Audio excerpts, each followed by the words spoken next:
Bismillahirrahmanirrahim. Assalamualaikum warahmatullahi wabarakatuh. Dengan saya Darso Arif Bakuama di Toiba TV pada hari Rabu ini tanggal 17 Januari 2024. Saudara-saudara, beberapa pemerhati Toiba TV itu menyampaikan pendapatnya di kolom komentar video-video saya, di mana mereka berpendapat bahwa video saya atau channel saya adalah panggungnya Zeni Mustafa sebagai pengacara. Jadi kalau kita katakan panggung, berarti itu tempat orang untuk mencitrakan diri dia, tempat orang untuk mempopulerkan diri dia, tempat orang untuk mencari pengaruh dan lain sebagainya yang bersifat subjektif. Juga terkait dengan itu ada yang mengatakan bahwa kenapa hanya Zeni Mustafa saja yang menjadi pengacara atau penasihat hukum dari korban-korban investasi Yusuf Mansur yang belakangan sering saya tampilkan di sini. Saudara-saudara, saya mau sampaikan di sini sedikit saja biar kita memahami keadaan ini. Saya itu mulai membantu korban-korban investasi Yusuf Mansur itu bukan baru sekarang. Saya memulai itu pada tahun 2015 lalu setelah saya menyampaikan tulisan-tulisan saya, kritikan saya soal gerakan-gerakan investasi dan pengumpulan zakat Yusuf Mansur. Saya menulisnya di beberapa media, di antaranya media bernama dakwatuna.com. Tulisan-tulisan saya itu saya mulai menulis pada tahun 2014. Kemudian tahun 2015 mulai muncul orang-orang yang mengaku sebagai korban investasinya Jam'an Nurudin Mansur atau Yusuf Mansur. Dimulai oleh seseorang bernama Era Fadila dan dua temannya yang berasal dari kota Solo, Jawa Tengah. Era Fadila itu mengikuti investasi patungan usaha. Dia memiliki satu sertifikat patungan usaha senilai 12 juta rupiah. Begitu juga dengan dua orang temannya. Kepada saya ketika itu Era Fadila meminta agar membantu untuk meminta kembali uang investasinya ke Yusuf Mansur. Setelah sebelumnya Yusuf Mansur itu berjanji kepada saya bahwa meminta kepada saya, maksudnya mencari orang-orang yang merasa rugi atas gerakan-gerakan investasi dia, lalu bawakan kepada dia dan dia akan menggantikan uang itu. Ketika tulisan saya tentang itu tersebar, Era Fadila menghubungi saya, kemudian saya menyampaikan permintaan Era Fadila ini kepada Yusuf Mansur. Sayang ketika itu Yusuf Mansur tidak mau membayar permintaan Era Fadila ini. Akhirnya Era Fadila menunjuk Hamdan Barumun SH sebagai pengacaranya untuk mensomasi Yusuf Mansur. Hamdan Barumun itu melayangkan somasinya pada pertengahan Juni 2015 lalu. Setelah somasi dilayangkan, Yusuf Mansur akhirnya bersedia untuk mengganti atau mengembalikan uang Era Fadila dan kedua temannya. Setelah uang dikembalikan, maka Era Fadila menghentikan upaya dia untuk membawa masalah investasi itu ke masalah hukum. Selesai masalahnya. Setelah Era Fadila dan dua temannya itu, pada tahun 2017, di awal tahun 2017, muncul tiga orang yang mau meminta kembali uang investasi mereka. Tiga orang itu diantaranya adalah satu Pak Ustadz Zakiran Zandi yang berasal dari Kota Medan, Sumatera Utara. Pak Zakiran Zandi ini dikenal sebagai salah satu ulama dan tokoh politik di Sumatera Utara. Yang kedua adalah Pak Darmansa Subagio. Pak Darmansa Subagio ini berasal dari Kota Surabaya. Dia mengikuti investasi Kondotel Moyafidi di Yogyakarta. Pak Ustadz Zakiran Zandi tadi mengikuti investasi patungan usaha Hotel City sebesar 100 juta. Pak Darmansa mengikuti investasi Kondotel Moyafidi di Yogyakarta dengan menyetorkan uang investasi sebesar 40 juta. Orang ketiga adalah Mahir Ismail yang berasal dari Klaten, Jawa Tengah. Pak Mahir Ismail ini mengikuti program sedekahnya Yusuf Mansur dengan menyetorkan uang sebesar 5 juta. Ketiga orang ini memakai jasa pengacara Pak Haidir Arif namanya. Pak Haidir Arif ini kemudian melaporkan Jam'an Nurhoti Mansur atau Yusuf Mansur ke Barreskrim Mabes Polri. Dalam perjalanannya, Yusuf Mansur bersedia mengembalikan uang ketiga orang ini plus keuntungan yang pernah dia janjikan. Pertemuan-pertemuan antara Yusuf Mansur, para korban ini, ketiga korban ini dengan pengacara Haidir Arif itu berlangsung di beberapa tempat yang nanti saya akan sampaikan gambar-gambarnya di lampiran video ini. Pak Haidir Arif menyelesaikan proses advokasi tiga orang ini dengan damai karena Yusuf Mansur bersedia mengembalikan uang pokok plus keuntungan yang pernah dijanjikan. Saudara-saudara, dalam proses perdamaian antara Yusuf Mansur dengan Darmansyah Subagio di Mabes Polri, itu Yusuf Mansur menyatakan dalam sebuah perjanjian bahwa dia akan mengembalikan uang investasi investor Kondotel Moyafidi di Yogyakarta. Nah, setelah itu ada beberapa karyawan di rumah sakit milik Pemda Kota Surabaya itu meminta kembali uang investasi Kondotel Moyafidi kepada Yusuf Mansur. Sayang Yusuf Mansur tidak mau memberikan uang tersebut, padahal dia sudah berjanji dalam perjanjian dengan Darmansyah Subagio. Lalu mereka meminta jasa Rahmat Siregar untuk mengadvokasi mereka. Rahmat Siregar kemudian melaporkan Yusuf Mansur di Polda Jawa Timur. Dalam perjalanannya itu para investor ini yang melaporkan Yusuf Mansur di Polda Jawa Timur ini tidak punya potensi untuk meneruskan laporan mereka karena mereka memiliki banyak keterbatasan. Saudara-saudara, pengacara Rahmat Siregar kemudian masih menangani beberapa korban investasi lagi, yakni Yuni Astuti yang melaporkan Yusuf Mansur di Polres Kota Bogor karena Yuni Astuti mengikuti investasi patungan usaha sebesar 12 juta rupiah. Rahmat Siregar juga membantu Roso, namanya lengkapnya adalah Roso Wahono, di Polda Yogyakarta. Rahmat Siregar juga membantu salah satu korban investasi patungan aset di Polres Surakarta. Saudara-saudara, baik Yuni Astuti maupun Roso Wahono itu penyelidikannya dihentikan oleh penyidik dengan alasan Yusuf Mansur telah mengembalikan uang investasi mereka. Jadi dalam proses penyelidikan itu tiba-tiba Yusuf Mansur melalui orang-orangnya mendatangi alamat Yuni Astuti dan Roso Wahono untuk mengembalikan uang investasi patungan usaha mereka. Lalu proses di Polda Yogyakarta dan Polres Bogor Kota itu dihentikan. Setelah Rahmat Siregar, Pak Asfa Davibia muncul untuk membantu korban-korban investasi Yusuf Mansur. Pak Asfa Davibia pertama membantu investor Kondotel Moyafidi lagi untuk memperdatakan Yusuf Mansur di Pengadilan Negeri Tangerang. Itu terjadi pada tahun 2019 dan 2020.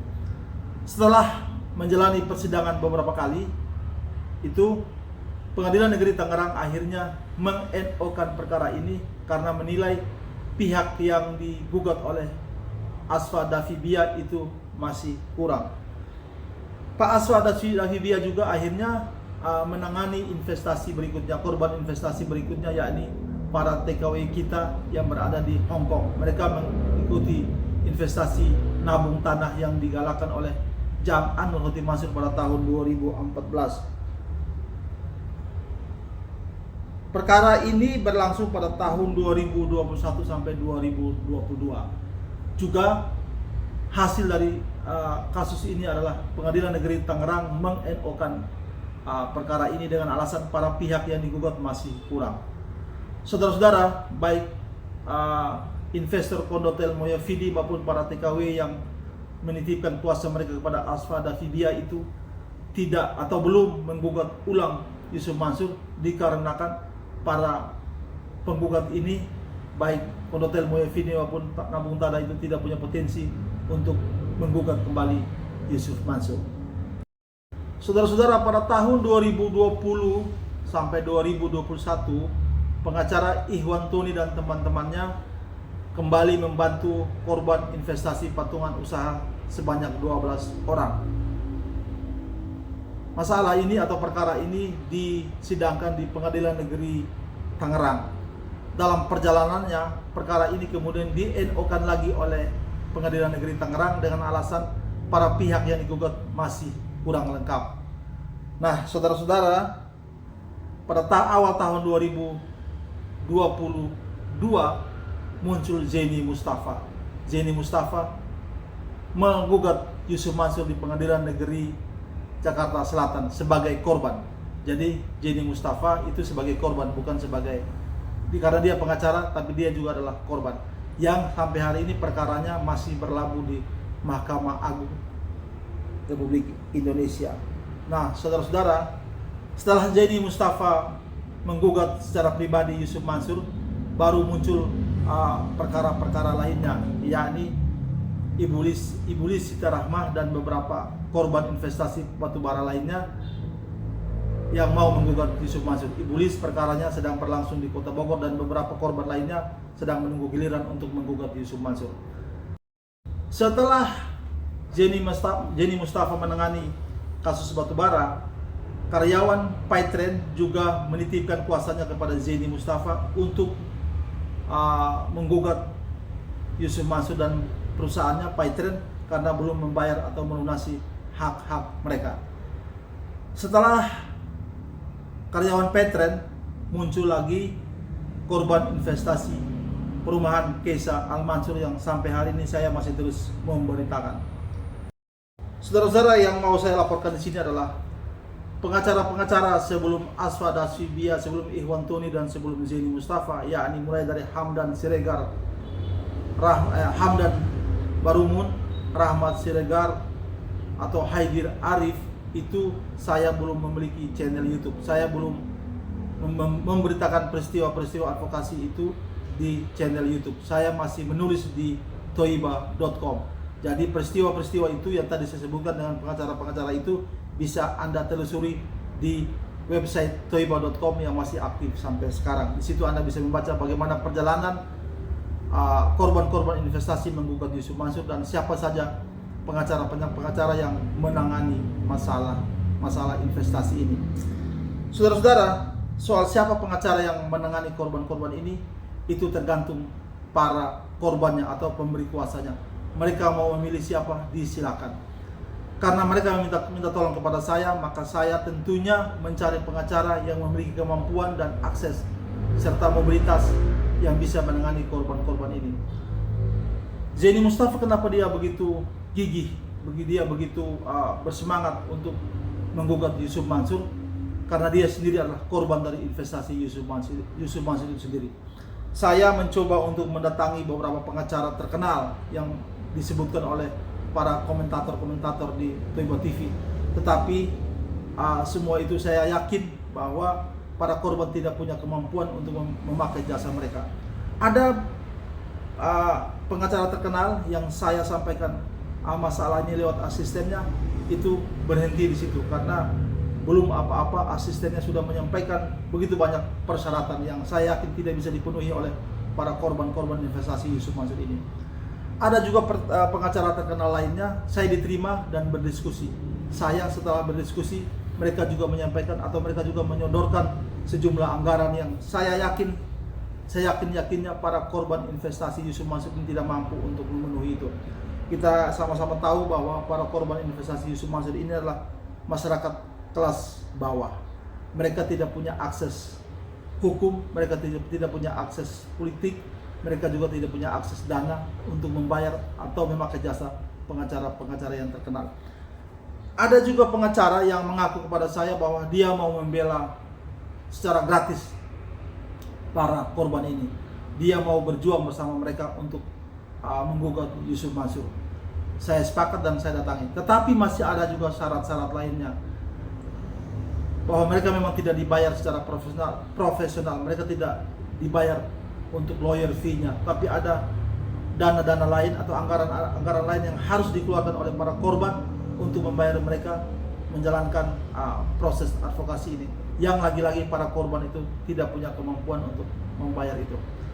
Ada juga pengacara yang awalnya bersedia untuk membantu, begitu dititipkan kuasanya mereka mensomasi Yusuf Mansur, bertemu dengan Yusuf Mansur, kasus selesai, yang sering kita sebutkan dengan masuk angin. Jadi itu terjadi pada satu atau dua pengacara, itu yang pernah terjadi. Saudara-saudara, banyak di antara pemerhati Thoibah yang mengusulkan kepada saya pengacara A, B, C, D. Saya meminta kepada para pengusul ini, ayo kita bertemu dan kita berdiskusi. Ternyata itu hanya sampai pada komentar. Tidak ada waktu mereka untuk berdiskusi dengan saya, dengan kami, untuk bagaimana kita mengakses pengacara-pengacara yang mereka sebutkan itu. Ada juga komentator di Thoibah TV yang mengatakan bahwa saya kan mempunyai teman atau bos atau dan lain sebagainya yang bisa membiayai advokasi para korban investasi ini.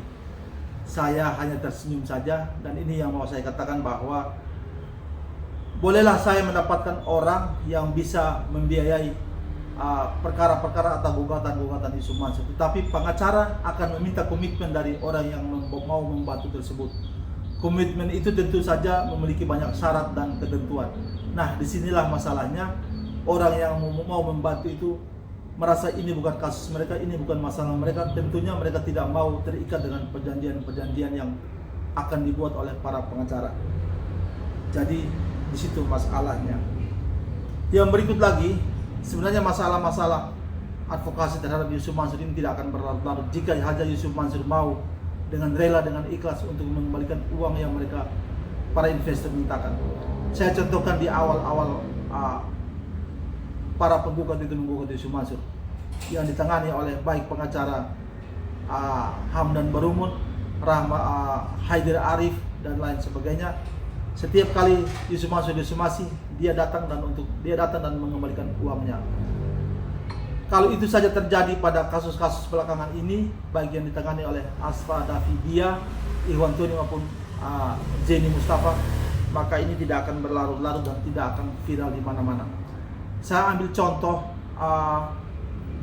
para penggugat Kondotel Muhyafidi. Di antara mereka dari sekian orang yang menggugat itu, mereka hanya berinvestasi uang yang sangat sedikit, yakni 2,3 juta. Kalau 6 orang pertama Yusuf Mansur mengganti uang mereka, selesai. Kemudian yang mereka gugat di Pengadilan Negeri Tangerang, itu Yusuf Mansur menggantikan uang mereka, selesai. Toh nilainya nggak seberapa bila dibanding dengan aset yang dimiliki oleh Yusuf Mansur. Yang berikut saya contohkan adalah karyawan Paitren. Itu yang mereka tuntut hanyalah 400 juta sekian. Uang yang sangat kecil bagi Yusuf Mansur. Jika saja ketika Yusuf Mansur disomasi oleh mereka, Yusuf Mansur dengan rela dan ikhlas menggantikan uang mereka, selesai, masalah ini tidak berlanjut-lanjut. Atau kasus Keisa Al-Mansur yang berada di Tangerang, itu uang yang mereka tuntut dari Yusuf Mansur hanya 5, sekian miliar. Kenapa mereka menuntut Yusuf Mansur? Karena Yusuf Mansur sudah berjanji akan mengembalikan uang mereka. Jika saja uang ini dikembalikan oleh Yusuf Mansur, maka masalah selesai. Begitu juga investasi atau investor patungan usaha. Jadi andai saja korban-korban yang saya hadirkan di video saya itu Yusuf Mansur mau kembalikan uang mereka yang mereka minta, maka masalahnya tidak berlanjut-lanjut, dan saya juga tidak akan mencari pengacara untuk mengadvokasi gugatan mereka.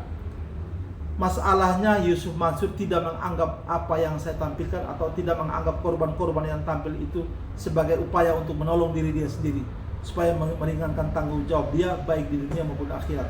Yusuf Mansur menganggap ini sebagai sebuah perlawanan atau rivalitas terhadap dia, sehingga dia juga menunjukkan perlawanannya. Bahkan sampai saya itu dipolisikan baik oleh Yusuf Mansur sendiri maupun oleh pendukung-pendukung Yusuf Mansur. Nah, saudara-saudara, sebelum saya akhiri video ini, saya mau sampaikan di sini bahwa para pemerhati Thoibah TV, siapa saja yang Anda sodorkan pengacara untuk menangani korban-korban investasi Yusuf Mansur, saya persilakan.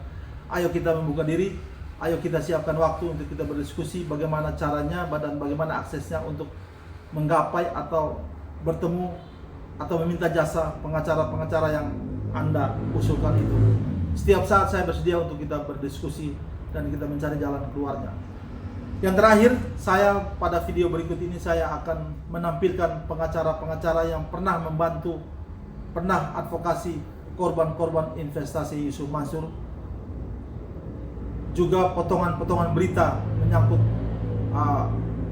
kasus-kasus atau masalah-masalah yang pernah menimpa Yusuf Mansur sebelum ditangani oleh Asfa Davibia, Ikhwan Tuni, dan Zaini Mustafa sendiri.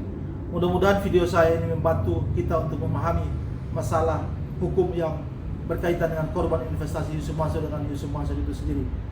Semoga video saya ini bermanfaat dan saya harapkan banyak informasi yang saya terima dari para pemerhati Thaibah TV. Nomor handphone saya selalu saya cantumkan di video-video saya. Semoga bermanfaat. Dari saya cukup sekian. Billahi taufiq wal hidayah. Wassalamualaikum warahmatullahi wabarakatuh.